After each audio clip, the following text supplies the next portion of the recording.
ফেরার পথে আমাদের গাড়িটা অ্যাক্সিডেন্ট করে। আমার মা ওখানেই মারা যায়। আমার বাবা হাসপাতালে 7 দিন মৃত্যুর সাথে যুদ্ধ করে তারপর মারা যায়। বাবা মারা যাওয়ার আগে আমার হাত ধরে বলেছিল, আমি তোর আজকের জন্মদিনটা নষ্ট করে ফেললাম,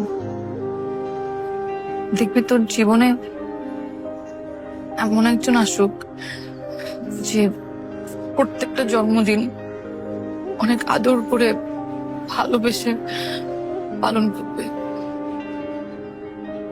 আমার মনে হচ্ছে আমার বাবার দোয়া কবুল হয়েছে।